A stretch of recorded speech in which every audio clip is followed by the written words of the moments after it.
Alors on mangeait des pommes vertes qu'on cueillait dans les pommiers, du grain qu'on froissait dans ses mains, et puis on mangeait.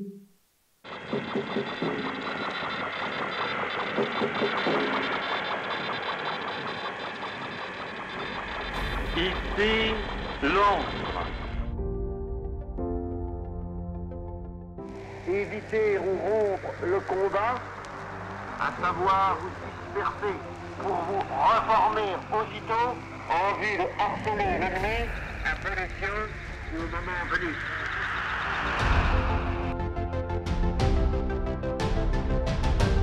Moi, général de Gaulle, j'entreprends ici, en Angleterre, cette tâche nationale. J'invite tous les Français qui veulent rester libres à m'écouter et à me suivre. Vive la France, libre dans l'honneur et dans l'indépendance.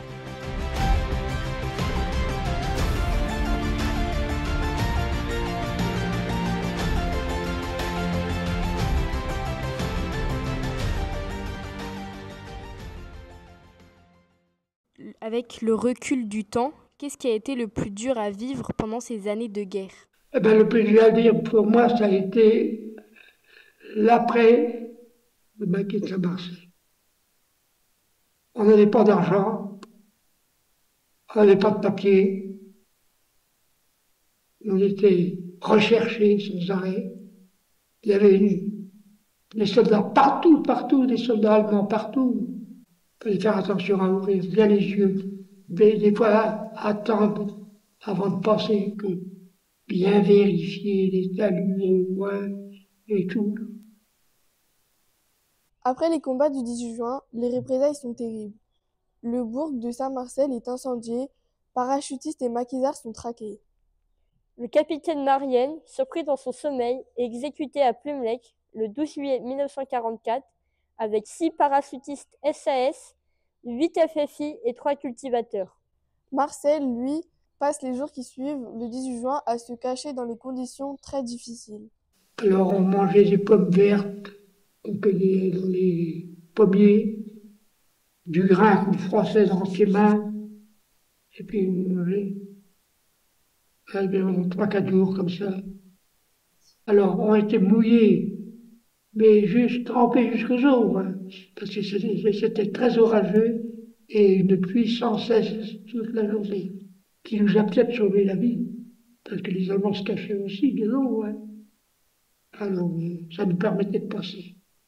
Mais parfois, lui et ses compagnons ont pu trouver un abri, comme cette nuit-là à la Croix-Éléan, où il frappe chez une de ses connaissances. Je balance une pierre dans la fenêtre de sa chambre. Qu'est-ce que tu fais là? Je dis, descends, j'ai besoin de tes services. Alors il est descendu. Puis quand il m'a vu, sale, tout mouillé, tout ça, armé, il a pris peur. Il dit, c'est pour moi tout ça?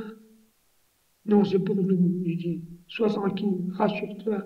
Alors je me laisse comme on cherche un endroit pour pouvoir dormir, au sec.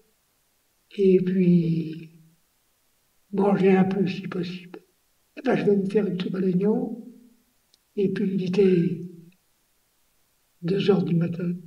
Une soupe à l'oignon. Et puis des galettes avec des œufs. Les omelettes. Les omelettes. Manger une omelette. J'avais bien dormi. Le lendemain, on avait mis nos affaires à sécher. Ils nous avait donné une chemise à chacun et puis un pantalon sec. On s'en avait pas dormi. Nous avons choisi de terminer cette série de reportages par ce sourire de Monsieur Bergamasco, pour qui le bonheur se résumait ce soir-là à une omelette et des vêtements secs. Nous aimerions pour finir remercier Monsieur Bergamasco pour l'interview touchante qu'il nous a accordée. On retiendra son parcours dans la Résistance comme un héros pour Pluhermel. Ses anecdotes ainsi que son histoire seront gravées dans nos mémoires. On se souviendra du message qu'il nous a transmis durant ce projet. Quel message vous voudriez nous transmettre à nous qui n'avons pas connu la guerre? Le message, c'est de rester groupé. Et puis, de faire attention quand on vote, ne pas voter pour des gars qui vous entraînent à vous battre. Sans entente entre nous, on n'arrivera jamais.